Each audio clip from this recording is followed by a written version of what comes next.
Doctor साहब, मैं आपकी जान मानना चाहूँगा। ब्रिगेडियर साहब, किस तरह से आप देखते हैं सूरत हाल को? आम दिनों में हमारे अस्पतालों में एक एक बिस्तर पे 3-3 बंदे होते हैं या 3-3 बच्चे होते हैं। अगर खुदा न खास्ता इस तरह की कोई इमरजेंसी पड़ जाती है या प्रेशर पड़ जाता है, आपको लगता है कि हम पूरी तरह से क्रैश कर जाएंगे या लेकिन इसके साथ ही अगर आप सबको छोड़ दें, सिर्फ इमरान खान साहब के इन 2 महीनों के अपने कोरोना के हवाले से और लॉकडाउन के हवाले से बयानात सामने रख के आप स्क्रीन पर चला दें तो आपको मालूम होगा कि वो बजाते खुद कन्फ्यूजन का शिकार है। एक तकरीबन 456 बार भारत इश्तिहाल अंगेजी कर चुका है 26 फरवरी से अब तक, मतलब जब से ये कोरोना की वबा शुरू हुई है।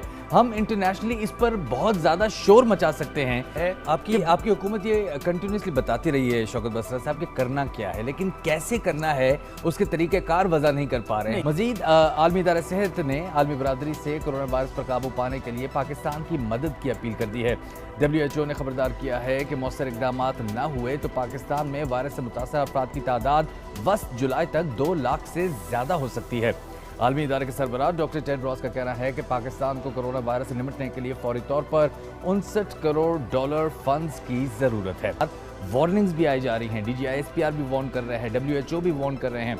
किस तरह से आप देखते हैं ट्रैजेक्टरी पाकिस्तान में केसेस की, कहाँ जा रही है? आपकी क्या तैयारी आगे के लिए? वो ममालिक जहाँ पे आप देख लीजिए कि वो कहते हैं कि अरबों खरबों के मालिक हैं, अमीर तरीन ममालिक हैं, दुनिया फतह कर ली, चांद तक पहुँच गए, फिर यही कहना है आवाम से कि मुश्किल महीना है ये मई वाला, अल्लाह ताला से दुआ करें कि खैर खैरियत गुजर जाए, वो अपनाएं। और सब दूसरा जो मरला है वो है हमने भूख के खिलाफ लड़ना है। आपकी हुकूमत ये कंटिन्यूसली बताती रही है शौकत बसरा साहब कि करना क्या है, लेकिन कैसे करना है उसके तरीक़ेकार वज़ा नहीं कर पा रहे हैं।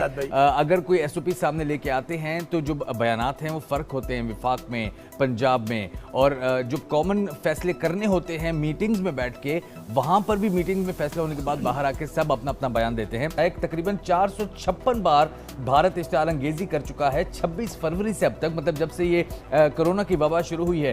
हम इंटरनेशनली इस पर बहुत ज़्यादा शोर मचा सकते हैं कि इन जो इक़दामात हैं इनकी वजह से कोरोना फैल सकता है पाकिस्तान में। पाकिस्तान ने किस लेवल पर इंटरनेशनली इसको उठाया होगा अभी तक आपके अंदाज़े में?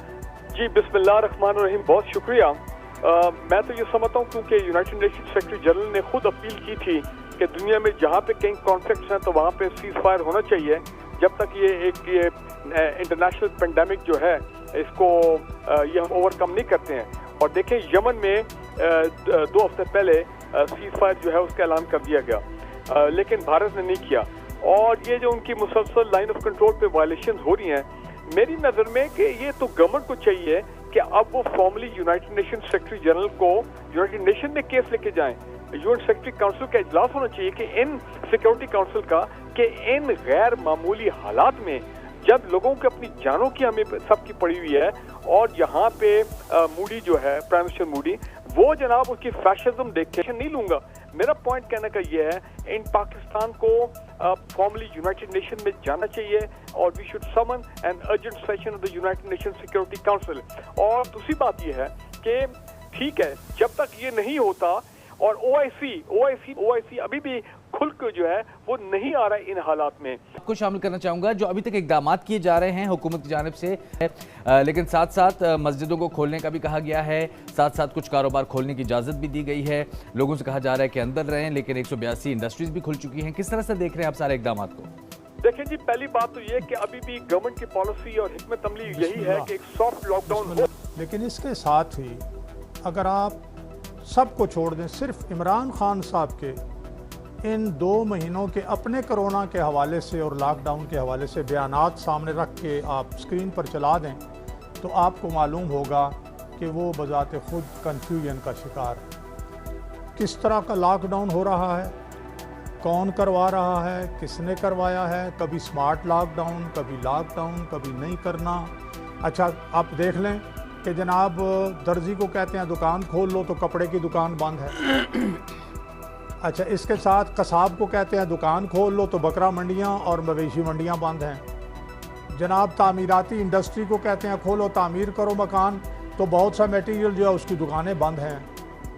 और ख़ुद ही मजम्मत एक तरह से करते हैं कि लॉकडाउन तो नहीं जनाब, लॉकडाउन नहीं करना, तो ये कन्फ्यूजन दूर होनी चाहिए। ये बहुत बड़ी बदकिस्मती है, हमें इस पर सदमा हो रहा है। क्या करें, हम मैं तनकीद नहीं करता, लेकिन सदमा है। जब तक वो लोग जिनके पास इस वक्त इक़्तिदार है, जो लोग इक़्तिदार की मसनद सबसे आला कुर्सी पर बैठे हैं, अगर वही कन्फ्यूज़ हों, एक वज़ीर कुछ कहे दूसरा वज़ीर कुछ कहे, तो इसके नतीजे अच्छे नहीं निकलते। और वबा ऐसी चीज़ है कि एक मरतबा ये बेकाबू हो जाए, खुदा न खास्ता एक मरतबा बेकाबू हो जाए, आम बीमारी अलग बात है, वबा बेकाबू हो जाए तो लाखों करोड़ों आदमियों को ले जाती है। इसलिए इस पहलू से डरना और एहतियात करनी चाहिए।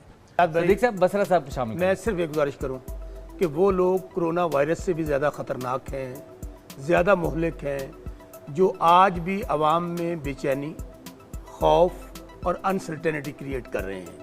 और पाकिस्तान में आ गया, पाकिस्तान के हुक्मरान नाअहल हैं। देखिए ना, वज़ीर आज़म साहब ने आज एक जगह वो डिजिटल इन्फ्लुएंसर से बात कर रहे थे। उन्होंने वज़ीर आज़म साहब ने कहा कि बहुत सारे शोज जो टीवी पे होते हैं, जो टॉक शोज होते हैं, वो जाली होते हैं, पैसे दे के शोज करवाए जाते हैं। ख़ास तौर पर उन्होंने कहा कि 2012 के बाद पैसे दे के शोज करवाए गए, तो 2012 के बाद तो ज़्यादातर शोज खान साहब के फेवर में हो रहे थे, तो पैसे कौन दे रहा था बसरा साहब? शहजाद हसन, लेकिन एक बात हकीकत है, देख लेना टॉपिक हम डिस्कस कर रहे हैं इस वक्त, जिंदगी मौत का मसला बना हुआ है, वो है कोरोना वायरस। और इधर क्या हो रहा है? इधर हो रहा है पॉलिटिक्स, पॉलिटिक्स एंड पॉलिटिक्स। आपके वज़ीर आज़म साहब बयान देते हैं ना, वज़ीर आज़म साहब बयान देते हैं मीडिया के खिलाफ। एक तरफ वो मीडिया के ड्यूज रिलीज करने की बात कर रहे हैं, जो मीडिया का हक है, दूसरी तरफ वो कह रहे हैं कि जी जाली शोज करवाते हैं आप लोग पैसे। कह रहा हूं, अगर आप हुकूमत है ना, सिर्फ इल्जाम ना लगाए ना। आपको पता है 2012 के बाद शोज पैसे दे के हुए, निकालें लिस्ट कौन से एंकर थे, किसने पैसे दिए, क्या बोला गया उस शो में, उस शो के सारे ट्रांसक्रिप्ट्स निकलवाएं। ऐसे बयान दे के चले जाना, अगर प्राइम मिनिस्टर ने वज़ीर आज़म साहब तो कर सकते हैं ये, लेकिन आप तो आ गए ना यहाँ पे, आपसे तो पूछेंगे। शहजाद भाई, आपने उम्दा सवाल उठाया है। अगर प्राइम मिनिस्टर ने ये बात कही है तो अगर की बात नहीं, ये रिपोर्टेड है, मैं मान ली कही उन्होंने। हाँ जी। मैं फिर कह रहा हूँ, अगर कही है तो डेफिनेटली इसके ऊपर बात मौजूद होगी, सबूत मौजूद होंगे। जरा वेट कर लें, चूंकि आज ही कही गई है, तो डेफिनेटली अगर इस बात को इनिशिएट किया गया है, इस बात की आपकी इस बात से तो लग रहा है कि शायद मीडिया के खिलाफ कोई क्रैकडाउन होने वाला है। आज WHO ने भी वार्निंग दी है कि जुलाई 15 तक पाकिस्तान में 2 लाख कंफर्म केसेस होने का खदशा है, अगर प्रॉपर एहतियाती तदाबीर इख्तियार नहीं की गई। फारूक साहब, मैं आपकी जान पाना चाहूँगा। ब्रिगेडियर साहब, किस तरह से आप देखते हैं सूरत हाल को? आम दिनों में हमारे अस्पतालों में एक एक बिस्तर पे 3-3 बंदे होते हैं या 3-3 बच्चे होते हैं। अगर खुदा न खास्ता इस तरह की कोई इमरजेंसी पड़ जाती है या प्रेशर पड़ जाता है, आपको लगता है कि हम पूरी तरह से क्रैश कर जाएंगे या आहिस्ता आहिस्ता क्रैश करेंगे? देखिए, पहली बात तो ये कि आज DGISPR की ब्रीफिंग से वादे हो गया, और खासकर जो पीछे नेशनल कमांड ऑपरेशन सेक्टर में आर्मी चीफ भी गए हैं कल, और उनको भी ब्रीफिंग दी गई है, जिसमें NDA में काम कर रहा है और नेशनल इंस्टीट्यूट ऑफ हेल्थ जो इनको एक जनरल साहब हेड कर रहे हैं। इन तमाम के जो बातचीतों से यही पता लग रहा है कि देखें, अगर रमज़ान के पहले 10 चंद दिनों में एक बहुत बड़ी स्पाइक आती है, अल्लाह ना करे, और ये जो चल रहा है, और मेरे ख्याल तो आप कह रहे हैं कि चांसेस हैं कि हमारा सिविलियन सेटअप जो है वो बर्दाश्त ना कर सके, जो ऑनस्लॉट होगा, जो अचानक तादाद बढ़ेगी। और बहुत सी तजावीज़ बातें आपके सामने आ गई हैं, कोई नहीं डरा रहा। WHO बता रहा है, हमारे अपने माहिर डॉक्टर्स बता रहे हैं, खुद हुकूमत के लोग बता रहे हैं, ISPR बता रहा है कि जनाब मई में मामलात ख़राब हो सकते हैं।